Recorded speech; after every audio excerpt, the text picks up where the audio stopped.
இன்றைக்கு கர்த்தருடைய வார்த்தையை கொடுக்கும்படியாய் நான் ஏவப்பட்ட பொழுது நம்முடைய விடுமுறை வேதாகம் பள்ளிக்கு கொடுக்கப்பட்ட தலைப்பு ஆயத்தமாய் இருங்கள். ஆயத்தமாய் இருங்கள், ஆயத்தமாய் இரு என்பதுதான் விடுமுறை வேதாகம் பள்ளிக்கு கொடுக்கப்பட்ட தலைப்பு.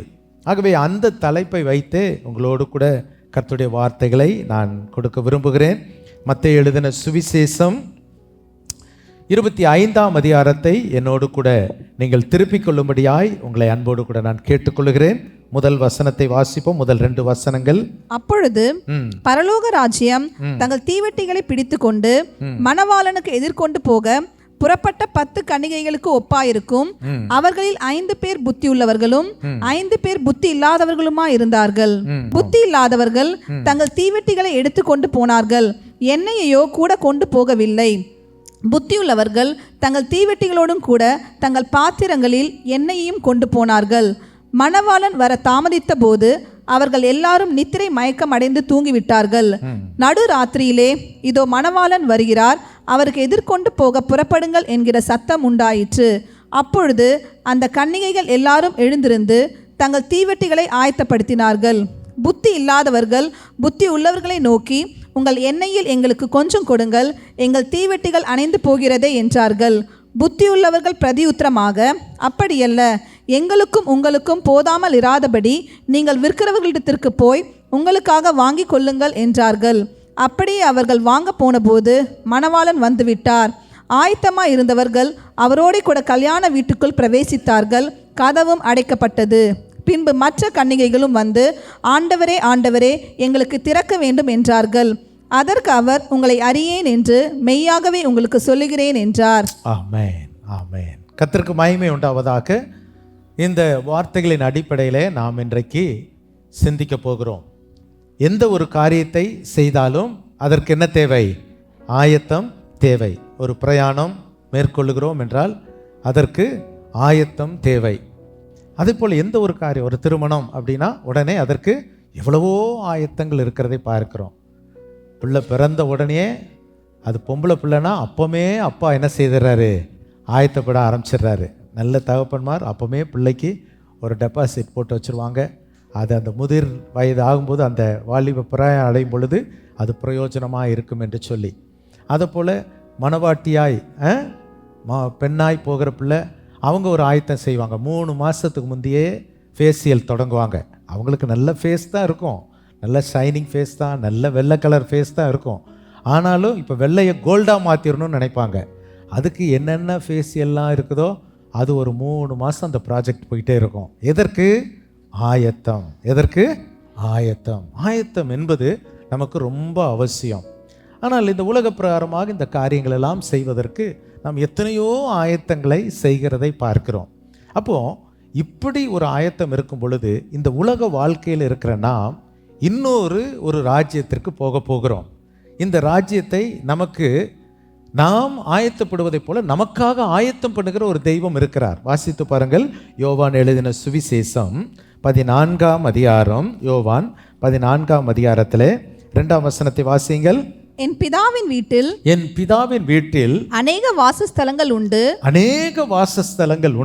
அப்படி இல்லாதிருந்தால் நான் உங்களுக்கு சொல்லியிருப்பேன். ஒரு ஸ்தலத்தை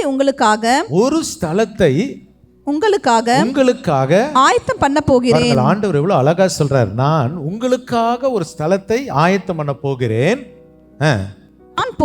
நான் போய் உங்களுக்காக ஸ்தலத்தை ஆயத்தம் பண்ணின பின்பு நான் இருக்கிற இடத்திலே நீங்களும் இருக்கும்படி நான் மறுபடியும் வந்து உங்களை என்னிடத்தில் என்னிடமாய் சேர்த்துக்கொள்வேன். இதுக்கு தான் அந்த ஆயத்தம். ஒரு ஆமென் சொல்லுங்க பார்க்கலாம்.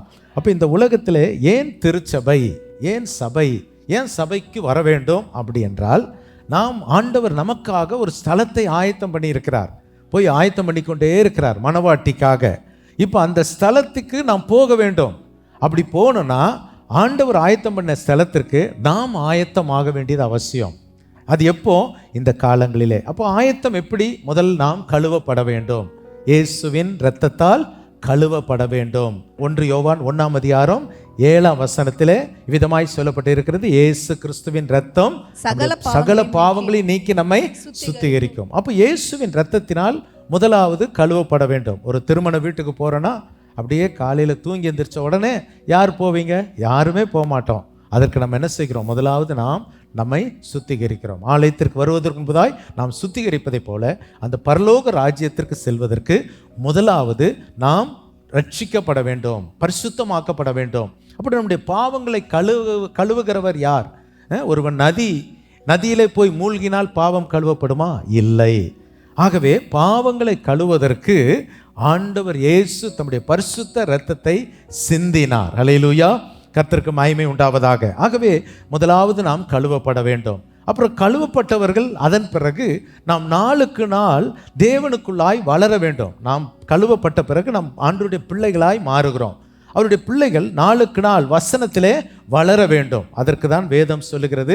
1 பேதுரு 2:2 நீங்கள் வளரும்படி, நீங்கள் 3ஆம் வசனத்தை வாசிங்க. நீங்கள் வளரும்படி புதிதாய் பிறந்த குழந்தைகளைப் போல திருவசனமாகிய கலங்கமில்லாத ஞானப்பாலின் மேல் வாஞ்சையாயிருங்கள். இப்போ பிறந்த குழந்தை இயேசுவின் இரத்தத்தினால் கழுவப்பட்டு ஞானஸ்நானத்தின் மூலமாய் நாம் பிறக்கிறோம், புதிதாய் பிறக்கிறோம், மறுபடியும் பிறக்கிறோம்.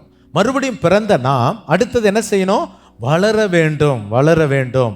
அப்போ வளர வேண்டும் என்றால் அதற்கு நமக்கு என்ன தேவை? வசனம் தேவை. அப்போ புதிதாய் பிறந்த குழந்தையை போல திருவசனமாகிய கலங்கமில்லாத ஞானப்பால். இந்த வேதத்திற்கு கொடுக்கப்பட்ட ஒரு அருமையான பெயர் பாருங்க, கலங்கமில்லாத ஞானப்பால். ஒரு அல்லேலூயா சொல்லுங்க பார்க்கலாம். ஆமென். இந்த வேதம் அவ்வளவு சிறந்தது. இந்த வேத வசனத்தின்படி நாம் வளரும் பொழுதுதான் அது வளர்றதுக்கு ஒரு இடத்தை கர்த்தர் கொடுக்கிறார். ஒரு குழந்தை வளரணும்னா அது ஒரு வீட்டில் வளரணும். அதுக்கு தான் தேவனுடைய வீடு. ஆமென். அப்போ பிறக்கணும், வசனத்தில் வளரணும், அப்போ ஒரு வீட்டோடு கூட சேர்ந்து கொள்ளணும். இருக்கிற இடங்களில் எது நல்ல பக்கத்தில் இருக்கிற ஒரு ஆலயம் எது அப்படின்னு நம்ம பார்த்து சத்தியத்தை போதிக்கிறாங்களா, பாஸ்டர் அந்த இடத்துல சாட்சியாக இருக்கிறாங்களா, எல்லாவற்றையும் பார்த்து அந்த சபையோடு கூட இணைந்து அந்த தொடர்பு வைத்து ஒரு ஆவிக்குரிய தகப்பனாக தாயாக அவர்களை நாம் ஏற்றுக்கொண்டு அந்த சபை கூடி வருதலில் வரும் பொழுது தான் நீங்கள் பக்குவம் அடைந்து கொண்டே இருப்பீர்கள். அல்லேலூயா. இதுதான் ஆண்டவர் நியமித்த நேயம். அப்போ இந்த ஆயத்தங்கள் இங்கு வரும் பொழுது நமக்கு கர்த்தர் வசனத்தினால் நம்மை ஆயத்தப்படுத்தி கொண்டே இருக்கிறார். இன்றைக்கு நம்முடைய சபையில் எப்படியும் ஒரு ஞாயிற்றுக்கிழமை நித்தியத்தை குறித்து பேசாமல் இருக்கவே மாட்டேன். ஏனென்றால் இந்த உலக வாழ்க்கை செழிப்பையே நாங்கள் பேசக்கூடாது. இந்த உலகத்தில் நம்ம செழிப்பாக இருக்கலாம், நல்லா இருக்கலாம், உண்மைதான். நம்ம கெட்டு போகணும்னு ஆண்டவர் விரும்பலை. ஆனால் இதை விட ஒரு உலகம் நமக்கு இருக்கிறது. ஆமென். ஆண்டவர் நான் போய் உங்களுக்காக ஒரு ஸ்தலத்தை ஆயத்தம் பண்ண போகிறேன், நான் வந்து உங்களை என்னோடு கூட சேர்த்து கொள்ளும்படி. அப்படி என்றால் ஆண்டவர் சீக்கிரமாக என்ன செய்ய போகிறார்? வரப்போகிறார். அதற்கு தான் அந்த ஆயத்தம். இந்த ஆண்டு பிள்ளைகளுக்கு இந்த VBSல டெய்லி சொல்லி கொடுத்தது என்னன்னா, ஆயத்தமாயிரு. நிறைய தலைப்புகளிலே ஆயத்தமாயிருன்னு சொல்லி கொடுத்தார்கள். ஆகவே நாம் எதற்கு ஆண்டவர் இப்பொழுது மத்தேயு 25 வாங்க. அந்த முதல் வசனம் அப்பொழுது என்று ஆரம்பிக்கிறதை பார்க்கிறோம். இப்போதான் செய்திக்கே வரேன். இதுவரை கொடுத்தது ஒரு இன்ட்ரோடக்ஷன் தான். அப்படியா பாஸ்டர், நீங்கள் முடிக்கிற நேரம் வந்துருச்சுன்னு நான் நினச்சேனே அப்படின்னு நினைக்காதீங்க. இப்போ தான் செய்தி ஆரம்பமாகுது. இந்த செய்தி எப்படி ஆரம்பிக்குது? அப்பொழுது. அப்போ ஒரு அதிகாரம் அப்பொழுது அப்படின்னு ஆரம்பித்தா நம்ம ஒரு கொஸ்டின் போடணும். என்ன கொஸ்டின்? எப்பொழுது. அப்போ ஏன் இங்கே திடீர்னு அப்பொழுதுன்னு ஆரம்பிக்கிறார் அப்படின்னா, 24 சீசர்களை ஆண்டவரிடத்தில் கொண்டு வந்து ஆண்டவர் தேவனுடைய ஆலயத்திற்கு சீசர்கள் கொண்டு வந்து காண்பித்து, இந்த ஆலயத்தை பார்க்குறீங்களே, இது ஒரு கல்லின் மேல் ஒரு கல் இராதபடிக்கு அது முழுவதும் அழிக்கப்பட்டு போகும் என்று சொல்லிவிட்டு கடைசி காலங்களிலே நடக்கிற காரியங்களை ஆண்டவர் சொல்லுகிறார். கடைசி காலங்களிலே பயங்கரமான சம்பவங்கள் வரும், நிறைய பேர் உங்களை என்ன செய்வாங்க? வஞ்சிப்பாங்க அப்படின்னு போடப்பட்டிருக்கிறது. நிறைய காரியங்கள் ஆண்டவருடைய. அப்புறம் 7ஆம் வசனத்திலே ஜனத்துக்கு விரோதமாய் ஜனம், ராஜ்யத்திற்கு விரோதமாய் ராஜ்யம். எழும்பிச்சா பாருங்க, எழும்பி இருக்கு. ராஜ்யங்களுக்கு விரோதமாய் ராஜ்யங்கள் எழும்பி கொண்டு இருக்கிறது. பஞ்சங்கள், சூடான்லே பயங்கரமான பஞ்சம், இலைகளையும் தலைகளையும் எடுத்து சாப்பிட்டுக்கிட்டு இருக்கிறாங்க. பயங்கரமான பஞ்சம் இப்போ நடந்து கொண்டு இருக்கிறது. பயங்கரமான பஞ்சம், கொள்ளை நோய், கொரோனா வந்துருச்சு, பூமி அதிர்ச்சிகள், பல இடங்களில் உண்டாகும். இவைகள் எல்லாம் வேதனைகளுக்கு ஆரம்பம்தான். It's a beginning. ஆண்டவருடைய முடிவு வராது. அதுக்கு பிறகு நிறைய போராட்டம், ஆண்டவருடைய பிள்ளைகளுக்கு நிறைய உபத்திரவங்கள் வரும், கஷ்டங்கள் வரும் என்று சொல்லி ஆண்டவர் சொல்றாரு. அப்போ இப்படிப்பட்ட நேரத்தில் தான் 44ஆம் வசனத்தை வாசிங்க. நீங்கள் நினையாத நாழிகையில், நீங்கள் நினையாத நாளிகையில் மனுஷகுமாரன் வருவார், மனுஷகுமாரன் வருவார். ஆதலால் நீங்களும் ஆயத்தமாயிருங்கள். இதுதான் செய்தி. புரியுங்க? அப்போ புத்தி உள்ள கன்னிகளை பற்றி தியானிக்கிற ஆயத்தமா இரு அப்படிங்கும் போது, ஏன் ஆயத்தமா இருக்க வேண்டும்? இந்த சம்பவங்கள் எல்லாம் நடக்க போகிறது. நடக்கும்போது திடீர்னு நினையாத நாள்ல யார் வருவா? மனுஷகுமாரன் ஆண்டவர் வருவார். எனவே நீங்கள் ஆயத்தமாய் இருங்கள். எனவே நீங்கள், ஆண்டவர் இப்போ வருவார் அப்படின்னு சொல்லிட்டா நம்ம எப்படி இருப்போம் சொல்லுங்க பார்க்கலாம். போன வாரம் நான் சொன்னேன், உங்கள் வீட்டுக்கு நான் இன்னைக்கு வரேன் அப்படின்னு நான் சொல்லிட்டேன்னா உங்கள் வீடு எப்படி இருக்கும்? பலன்னு இருக்கும். எங்கிருந்தோ சென்ட்டை வாங்கி வந்து அடிச்சிருப்பீங்க. எல்லாம் அந்தந்த இடத்துல கரெக்டாக இருக்கும். திடுதிப்புன்னு வந்துட்டாருன்னு வச்சுக்கோங்க. திடுதிப்புன்னு உங்கள் வீட்டுக்கு நான் வந்துட்டேன்னா சோஃபா மேலே எல்லா அழுக்கு துணி என்ன பண்ணியிருக்கோம்? மூட்டை கட்டி. ஏன் பாஸ்டர் திடீர்னு இப்படி வந்துட்டீங்க? அங்கே டிவியில் ஒரு வித்தியாசமான ஒரு பாட்டு ஓடிட்டுருக்கோம், நடனம் ஓடிட்டுருக்கோம். அப்போ தான் தேடுவாங்க. எதை தேடுவாங்க? ரிமோட். இந்த பாஸ்டர் வந்த நேரத்தில் ரிமோட்டும் கிடைக்காது. அடப்பாம், இங்கே தானே வச்சேன், இவர் வேறு இந்த நேரத்தில் வந்து தொலைச்சிட்டாரு. எல்லாம் பாத்திரம்லாம் கவுந்து கிடக்கும். அப்போது சொல்லிட்டு வந்தால் நீங்கள் எப்படி வச்சுருப்பீங்க? அதனால தான் சில வீடுகளுக்கு சொல்லாமே வர்றது, சொல்லாமல் திடீர்னு வந்து இப்போ தண்டுறது. சில வீடுகளில் சண்டை நடந்துக்கிட்டு இருக்கும். பாஸ்டர் வர நேரத்தில் சண்டை நடந்துகிட்ருக்கும். இதெல்லாம் நடக்கிற சம்பவங்கள் தானே. சரி, அப்போது ஆண்டவர் நினையாத நாளிகையில் வருவார். அப்போ நம்ம எப்படி இருக்கணும்? எப்படி இருக்கணும்? எப்பவும் ஆண்டவர் வருவார், நம்ம ஆயத்தமாக இருக்கணும். அப்போது அதற்கு ஒரு உதாரணமாய் தான் இந்த 25ஆம் அதிகாரத்தில் ஆண்டவர் சொல்லுகிறார் 10 கன்னிகைகள். 10 கன்னிகைகள். முதலாவது கன்னிகை என்பது யாரை காண்பிக்கிறது அப்படின்னா சபையை காண்பிக்கிறது. வாசித்து பாருங்கள். 2 கொரிந்தியர் 12ஆம் அதிகாரம் 2ஆம் வசனத்தை வாசிங்க. 2 கொரிந்தியர் 11:2. நான் உங்களை கற்புள்ள கன்னிகையாக கிறிஸ்து என்னும் ஒரே புருஷனுக்கு ஒப்பு கொடுக்க நியமித்தபடியால் உங்களுக்காக தேவ வைராக்கியமான வைராக்கியம் கொண்டிருக்கிறேன். ஒரு அல்லேலூயா சொல்லுங்க பார்க்கலாம். இப்போ கொரிந்து பட்டணத்தில் உள்ள விசுவாசிகளுக்கு அப்போஸ்தலனாகிய பவுல் ஊழியக்காரன் எழுதுகிறார். அந்த நாட்களில் ஊழியக்காரர் ரொம்ப தூரத்தில் இருப்பார், சபை ஒரு தூரத்தில் இருக்கும். இப்போ நம்ம சபை சார்ந்தவங்க பல இடங்களில் தூரத்தில் இருக்கிறாங்க. அப்போது அந்த நாட்களில் இன் தோஸ் டேஸ், அந்த அப்போஸ்தல காலங்களில் ரொம்ப ரொம்ப தூரங்களில் சபைகள் இருக்கும். அப்போ இந்த பவுல் எல்லா இடத்துக்கும் போக முடியாது. அப்போ என்ன செய்வார்னா கடிதங்கள் மூலமாய், இப்போ என்ன செய்கிறாங்க, இப்போ வீடியோ கிளிப்பு போட்டுடுறாங்க. இப்பொழுது பாஸ்டர் நமக்கு அமெரிக்காவிலிருந்து பேசுகிறார் அப்படின்னா டான்னு வந்துடுறாரு. அந்த மாதிரி அந்த நாட்களில் வீடியோவும் இல்லை, வாட்ஸ்அப்பும் இல்லை, எதுவுமே இல்லை. அதனால் என்ன செய்வார்? நிருபங்களை எழுதி அனுப்புவார். அப்போ நிருபங்களை 2 கொரிந்து பட்டணத்தில் விசுவாசிகளுக்கு எழுதும் பொழுது, நான் உங்களை யாருக்கு நியமிச்சிருக்கிறேன் அப்படின்னா கிறிஸ்து என்னும் ஒரே புருஷனுக்கு உங்களை ஒப்பு கொடுக்க. எப்படி கொடுக்கணும்? கற்புள்ள கன்னிகையாக. அப்போது சபை மக்கள்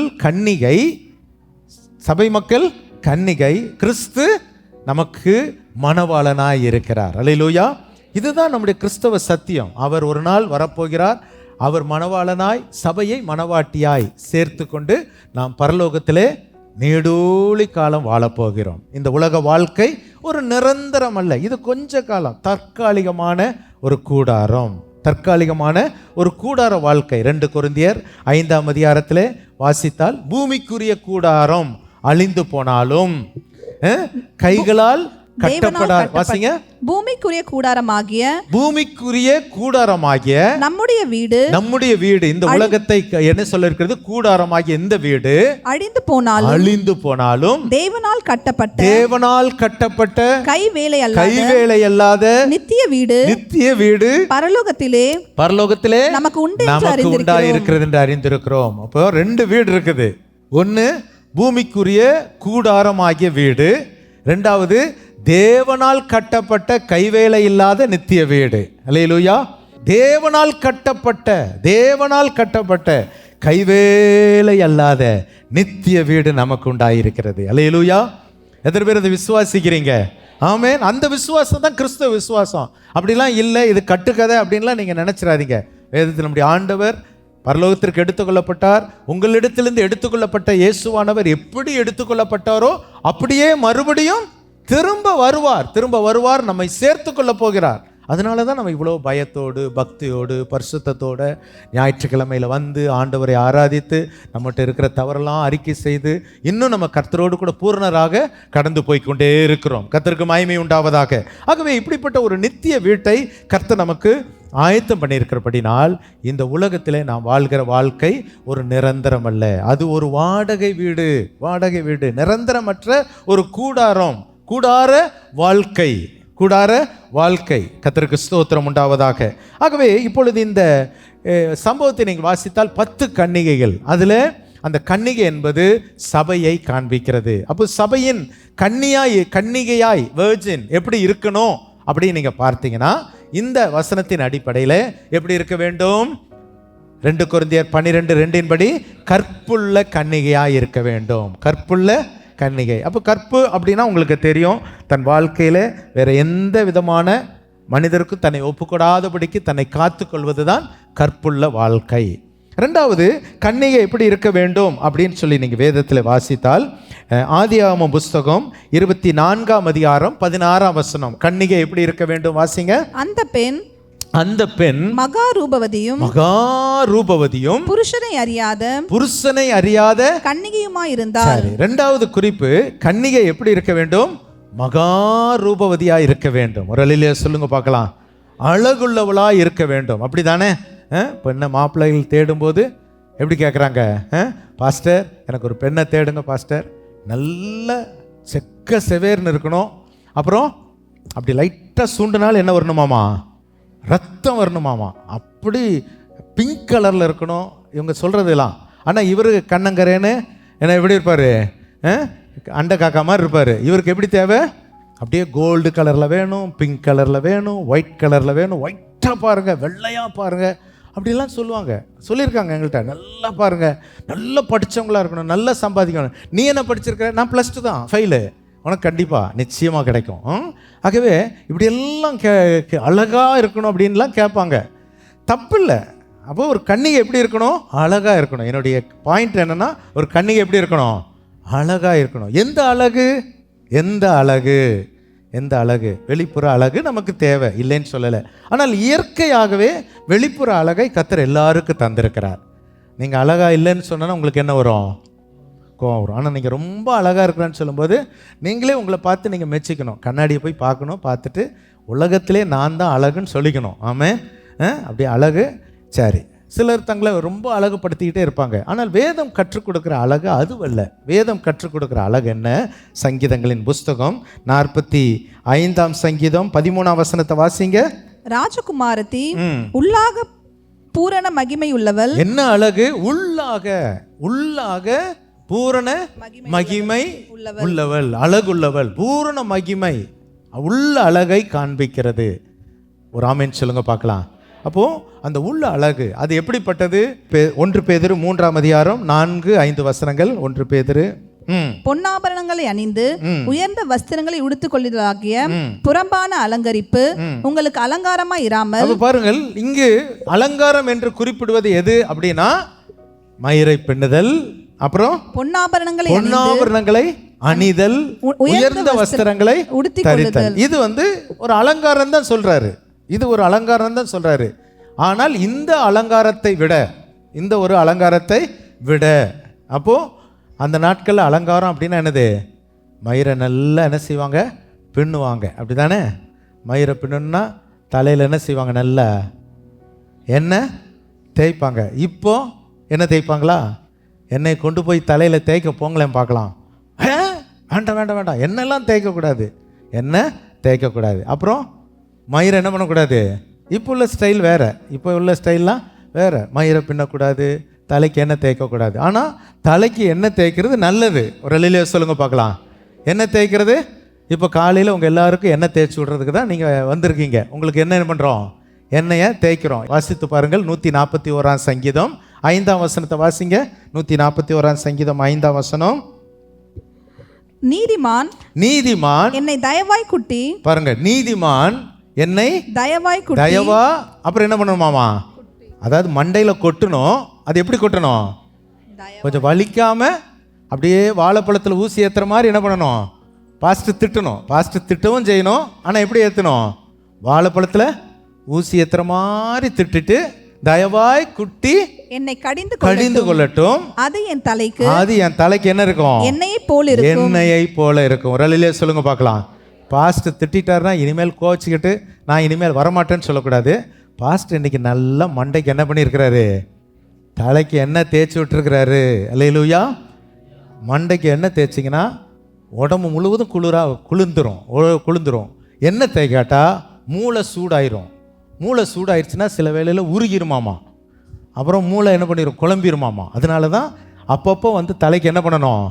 எண்ணெய் தேய்க்கணும். ரலிலே சொல்லுங்க பார்க்கலாம். இதெல்லாம் அந்த கன்னிகைக்கு அப்படி இருக்கணும். மயிர் அப்போ தலைக்கு எண்ணெய் தேய்ச்சாதான் மயிரை பின்ன முடியும். அப்போ மயிரை பின்னி அப்புறம் இதெல்லாம் பண்றதை விட அடுத்த அலங்காரம் என்ன? 5ஆம் வசனத்தை வாசிங்க. 1 பேதுரு. அழியாத அலங்கரிப்பா, அழியாத அலங்கரிப்பு. இந்த அலங்கரிப்புலாம் மயிரை பின்னுவதோ அல்லது பொன்னாபரணங்களை உடுத்துவதோ உயர்ந்த வஸ்திரங்களை எல்லாம் அலங்காரமா இருந்தாலும் இது அழிந்து போகக்கூடிய அலங்கரிப்பு. எல்லாம் எவ்வளவுதான் நம்ம மயிரை பின்னாலும் திடீர்னு ஒரு நாள் அந்த முடி, மயிருங்கிற வார்த்தை நல்லா வர மாட்டேங்குதுல்ல, முடி, அந்த முடி எவ்வளோதான் நீங்கள் பண்ணாலும் ஒரு நாள் திடீர்னு அது ஒரு மறுரூபமாகுது. என்னதான் மாறுது? அப்படியே வெள்ளை வெளியேறுன்னு ஆகுது. நீங்கள் என்ன பண்ண முடியும்? எவ்வளோ நாள் தான் நீங்கள் தடுக்க முடியும்? அப்புறம் கொஞ்ச நாள் கழித்து இதுக்கு மேலே டை அடிக்கும். டையே சொல்லுவாது, இதுக்கு மேலே நீ அடித்தாலும் என்னால் தாங்காது, ஏன்னா நான் முழுமையாகவே வெள்ளையாயிட்டேன். அப்புறம் இவர் பார்க்குறாரு, அதோட விட்டுறாரு, வெள்ளை முடி மகராசனா மாறிடுறாரு. அவ்வளோதான், ஒரு குறிப்பிட்ட காலம்தான். இதெல்லாம் அழிந்து போகிற அலங்கரிப்பு. அழியாத அலங்கரிப்பு என்ன? வாசிப்போம். அழியாத அலங்கரிப்பா இருக்கிற சாந்தம் அமைதலுள்ள ஆவியாகிய இருதயத்தில் மறைந்திருக்கிற குணமே உங்களுக்கு அலங்காரமாய் இருக்க கடவுது. அப்போ அலங்காரம் என்பது என்ன? ஒரு கன்னிகை ரூபவதியாய் இருக்க வேண்டும். சபையில் உள்ள ஒரு விசுவாசி ரூபவதியாய் இருக்க வேண்டும். அப்படி ரூபவதியாய் இருக்கணும்னா முதலாவது என்ன தேவை? சாந்தம். இந்த சாந்தத்தை இங்க கற்றுக்கொண்டு எங்க பிராக்டிக்கல் பண்ணணும்? பிராக்டிக்கல் ஸ்டடிஸ் எங்க? வீட்டில் போன உடனே புருஷன் திட்டுவார், கையை எடுத்து ஓங்க வருவார். நீ கையை எடுக்கிறியா, கையை தூக்குறியா, எனக்கு கரண்ட் இருக்குதுன்னு தூக்கக்கூடாது. இங்கே தான் சாந்தத்தை வெளிப்படுத்தணும். ராமேன்னு சொல்லுங்க பார்க்கலாம். பாஸ்டர் இதெல்லாம் நீங்கள் செய்கிறீங்களா? எங்கள் வீட்டில் சண்டையே இல்லை. ஆண்டவருடைய கிருபையினால் நாங்கள் சந்தோஷமாக இருக்கிறதுனால தான் நான் பேச முடியுது. நாங்கள் சண்டை போட்டு இங்கே பேச முடியாது. புரியுதுங்களா? ஆகவே சாந்தம். அடுத்தது என்னது? அமைதல். பாருங்க, அமைதல் உள்ள ஆவி. இதெல்லாம் நமக்கு தேவை. இதுதான் அழியாத அலங்கரிப்பு. இன்றைக்கு நிறைய குடும்பங்களில் கணவர்கிட்டையும் அமைதல் இல்லை, மனைவிட்டையும் அமைதல் இல்லை, அப்புறம் சாந்தமும் இல்லை. மத்தேயு எழுதின சுவிசேஷம் 11ஆம் அதிகாரம் 29ஆம் வசனத்தை வாசிங்க. நான் சாந்தமும் மனத்தாழ்மையும் உள்ளவனாய் இருக்கிறேன். ஆண்டவர் சொல்றாரு, அவர் தன்னை குறித்து சொல்லுகிறார், நான் எப்படி இருக்கிறேன்? சாந்தமும் மனத்தாழ்மையுமாய் இருக்கிறேன். என் நுகத்தை உங்கள் மேல் நீங்க அதை ஏற்றுக்கொள்ளுங்க, நீங்களும் ஏற்றுக்கொண்டு என்னிடத்தில் கற்றுக்கொள்ளுங்கள். ஆண்டவர் சொல்றாரு, நான் சாந்தமும் மனத்தாழ்மையுமா இருக்கிறேன். ஆண்டவர் இடத்துல வர்றவங்க, சபைக்கு வர்றவங்க ஒரு மாற்றமே மாறிடணும். நம்ம முந்தியெல்லாம் ஒரு காலத்தில் ஒரு மாதிரி கத்துவோம், இப்போல்லாம் அப்படி கத்தக்கூடாது. அமைதியாக போயிடணும், சாந்தமாக இருந்து பழகணும். அதுதான் கிறிஸ்தவ ஜீவியம். அந்த கன்னிகை தான் யாராக மாற முடியும்? மனவாட்டியாக மாற முடியும். ஆகவே இதுவே பேசிகிட்டு இருந்தாலும் எனக்கு கன்னிகைன்னு பேசினாலே நிறைய காரியங்கள் போயிட்டு இருக்குது. ஆகவே 3 வார்த்தையோடு முடிக்கிறேன். 1, கன்னிகை கற்புள்ளவளாக இருக்க வேண்டும். 2வது, கன்னிகை எப்படி இருக்க வேண்டும்? ரூபவதியாய் இருக்க வேண்டும். 3வது, அலங்கரிக்கிறவளாக இருக்கணும். என்ன அலங்கரிப்பு? இப்படிப்பட்ட சாந்தம் அமைதியுள்ள ஆவியினால் அலங்கரிக்கட்டும். இப்போ இந்த 10 கன்னிகைகளில் 5 கன்னிகைகள் புத்தி உள்ளவர்களாம், 5 கன்னிகைகள் புத்தி இல்லாதவர்கள். ஏன் இவங்க புத்தி இல்லாதவர்களாய் மாறினார்கள்? இவங்களும் கன்னிகை தான். இப்போ இந்த சர்ச்சில் உள்ள எல்லாருமே நம்ம கன்னிகைகள். இதில் ஒரு குரூப்பு புத்தி உள்ளது, ஒரு குரூப்பு புத்தி இல்லாது. அது என்னங்க? புத்தி இல்லாதவங்க இருப்பாங்களா? சபைக்குள்ள இருக்கிறாங்க. அவருங்க அப்போஸ்தலனாகிய பவுல் எழுதுறாரு கலாத்தி பட்டணத்துல விசுவாசிகளுக்கு. எப்படி எழுதுறாரு? புத்தி இல்லாத, ஓ ஃபூலிஷ் கலேஷியன்ஸ், முட்டாள் கலாத்தியர்களே. என்னடா இது, நான் எனக்கு ஆச்சரியம். ஒரு பாஸ்டர் வந்து சபையாரை பார்த்து எப்படி எழுதுறாரு, முட்டாள் ஜனங்களே அப்படின்னு எழுதுறாரு. ஏன் முட்டாள்னு எழுதுனாங்க தெரியுங்களா? நீங்கள் அந்த பகுதியை நீங்கள் வாசித்தீங்கன்னா, நல்லா தான் ஓடினாங்க, நல்லா ஓடிட்டு இருந்த ஆளை யாரோ கெடுத்துட்டான். சில விசுவாசிகள் நல்லா இருப்பாங்க, யாரோ என்னமோ சொல்லிட்டாங்க. அதுக்கு பிறகு அவங்க என்ன பண்ணுவாங்க, கொஞ்சம் அந்த வண்டி மக்கார் பண்ணும். அதனால அவர் பார்க்குறாரு, அவர் ரைட்டிங்கில் எழுதிடுறாரு, என்ன பண்ணுறாரு, புத்தி இல்லாத கலாத்தியரே. அப்போ நம்ம வண்டி மக்கார் பண்ணாமல் இருக்கணும்னா, நம்ம வண்டி மக்கார்னா என்னது, குழப்பம் பண்ணாமல் இருக்கணும்னா, நல்ல ஒழுங்காக வண்டி ஓடணுன்னா, உங்கள் டூ வீலர் ஒழுங்காக ஓடணுன்னா என்ன செய்வீங்க நீங்கள் சொல்லுங்கள்? சர்வீஸுக்கு அனுப்புவோம். சர்வீஸ் சென்டர்னு ஒன்று இருக்குது. அந்த சர்வீஸ் சென்டருக்கு அனுப்புனா அவங்களுக்கு நல்ல காற்றை ஃபோர்ஸாக அடிப்பார், உள்ளே இருக்கிற அழுக்கெல்லாம் வெளியே வந்துடும். தண்ணியை ஃபோர்ஸாக அடிப்பார், என்ன உள்ளே இருக்கிற அழுக்கெல்லாம், அதுக்கு பிறகு மறைஞ்சிருக்கிற அழுக்கெல்லாம் வெளியே வந்துடும். அப்புறம் திரும்ப காற்றை அடிப்பார், அந்த தண்ணியும் வெளியே வந்துட்டு அதை நல்லா காயப்படுத்திட்டு அதுக்கடுத்து ஃபோர்ஸாக ஒரு ஆயில் அடிப்பார். அந்த ஆயில் அடித்த பிறகு அந்த வண்டியை நீங்கள் உட்காந்து பாருங்கள், ஒரு சத்தம் இருக்காது, அழகாக கீழ்ப்பணிச்சு போகும். அல்லேலூயா சொல்லுங்க பார்க்கலாம். இந்த சர்வீஸ் என்ன தெரியுமா, அது ஒன்று முதலாவது சர்வீஸாக இருக்கலாம் அல்லது ரெண்டாவது சர்வீஸாக இருக்கலாம். சர்வீஸுக்கு ஒழுங்காக வந்தால் உங்கள் வாழ்க்கை மக்கார் பண்ணாது. வண்டி ஒழுங்காக என்ன செய்யும், ஒரு ஞாயிற்றுக்கிழமை வந்துட்டிங்கன்னா 6 நாள் வண்டி ஒழுங்காக ஓடும். 7வது நாள் மறுபடியும் சர்வீஸுக்கு வந்துட்டிங்கன்னா அடுத்த 6 நாள் ஒழுங்காக ஓடும். சிலதெல்லாம் வருஷத்துக்கு ஒரு முறை தான் அந்த வண்டி வருது. அப்போ அந்த வண்டி எப்படி இருக்கும் யோசித்து பாருங்கள். கடக்கு முட்டக்கு கர்ரா முர்ரான்னு ஒரே பிரச்சனை. ஏன் அப்படின்னா அது வருஷத்துக்கு ஒரு முறை வர்ற வண்டி. சில வண்டி 3 முறை தான் வரும், அது கொஞ்சம். ஆனால் வாரம் வர்ற வண்டியில் மக்காரே வராது. உரலிலே சொல்லுங்க பார்க்கலாம். குடும்பம் சந்தோஷமாக இருக்கும். வசனத்தை கேட்டோன்னு, இன்னைக்கு கர்த்தர் என்னோட பேசினார், வீட்டில் போய் டிஸ்கஸ் பண்ணணும், பாஸ்டர் கரெக்டாக பேசினாரு, இப்படி நம்ம பிரச்சனைலாம் தெரியுது. அதான் ஆண்டவர் சொல்லி கொடுத்துட்றாரு. இத்தனை மக்கார் இருக்குது, அதனால தான் உங்களை கொண்டு வந்து என்ன பண்ணியிருக்கிறாரு, சர்வீஸ் ஸ்டேஷனில் இங்கே உட்கார வச்சிருக்கிறாரு. சரியாயிரும், இன்னைக்கே சரியாயிரும், வண்டி சரியாயிரும். நாளைக்கு மத்தியானமே வண்டி எடுத்து பாருங்கள், அப்படியே சாஃப்டாக போகும். ஏங்க அப்படின்னு அவங்க பேசுவாங்க, நீங்கள் அழகாக பேசுவீங்க, நேற்றெல்லாம் வித்தியாசமாக பேசியிருப்பீங்க, இப்போ இங்கே வந்தோடனே எல்லா அழுக்கும் வெளியே போயிடும். ரெலையிலே சொல்லுங்க பார்க்கலாம். இதுதான் அந்த புத்தி உள்ள கன்னிகளுடைய சுபாவம். அப்போது சபையில் சில வேளையில் புத்தி இல்லாதவர்களாய் மாறுகிறோம். இந்த புத்தி இல்லாத கன்னிகைக்கு ஒரே ஒரு காரணத்தை நான் சொல்லிட்டு நான் முடிக்கிறேன். பாருங்கள், இந்த 25ஆம் அதிகாரத்தில் ஏன் இவர்கள் புத்தி இல்லாதவர்களாய் மாறினார்கள், 4ஆம் வசனத்தை வாசிங்க. 3:4. புத்தி இல்லாதவர்கள் தங்கள் தீவெட்டிகளை எடுத்துக்கொண்டு போனார்கள், எண்ணெயையோ கூட கொண்டு போகவில்லை. புத்தி உள்ளவர்கள் தங்கள் தீவெட்டிகளோடும் கூட தங்கள் பாத்திரங்களில் எண்ணெயையும் கொண்டு போனார்கள். பாருங்க, இதுல என்ன போட்டிருக்குன்னா, ஏன் புத்தி இல்லாதவங்கன்னா, வீட்டில் எண்ணெய் இருக்குது, ஆனா எதை கொண்டு போகல, எண்ணெயை கொண்டு போகல. இருக்கிற எண்ணெயை அவங்க கொண்டு போகல. புத்தி உள்ளவங்க எண்ணெயை கைகளில் தீவெட்டியை வச்சிருக்கிறவங்களுக்கு என்ன தேவை, கண்டிப்பாக எண்ணெய் தேவை, கண்டிப்பாக எண்ணெய் தேவை.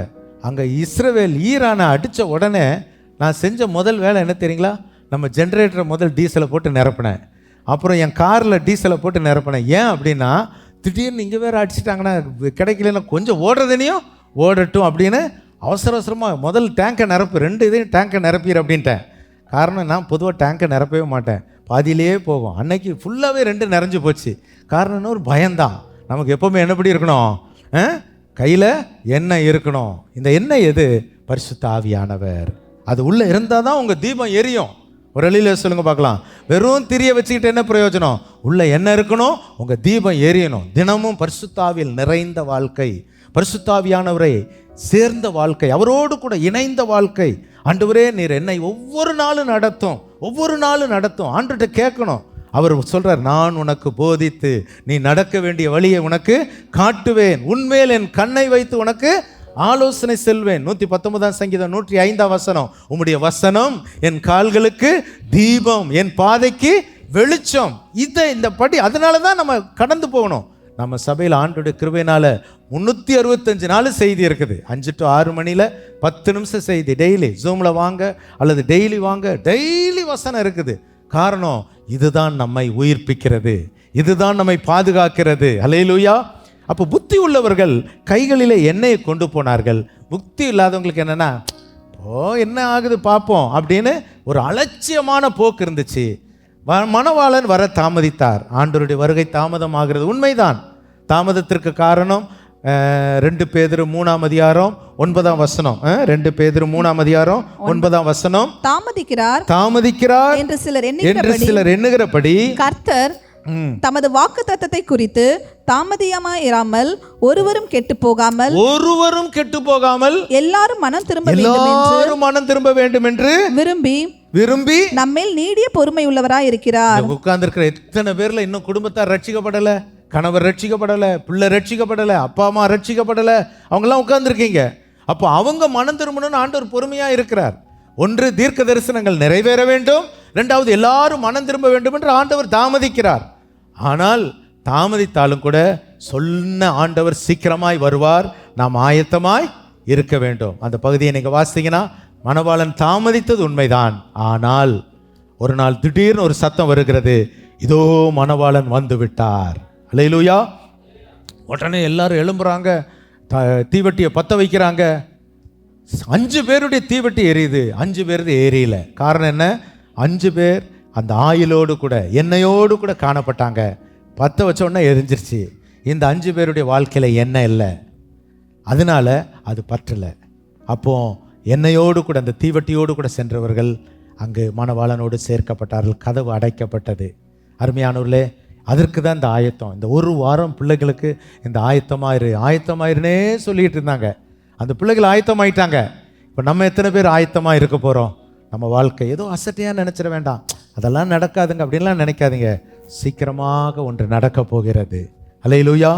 ஆண்டுடைய வருகை சமீபமாக இருக்கிறது. அன்றைக்கு எத்தனையோ விதமான நோவா காலத்தில் வெள்ளம் வரும்னு சொல்லும்போது நோவாவுடைய வார்த்தை அநேகருக்கு அசட்டையாய் தெரிஞ்சது. அது எப்படிங்க வரும்? அதெல்லாம் வராதுங்க. ஒரு நாள் ஆண்டவர் கதவை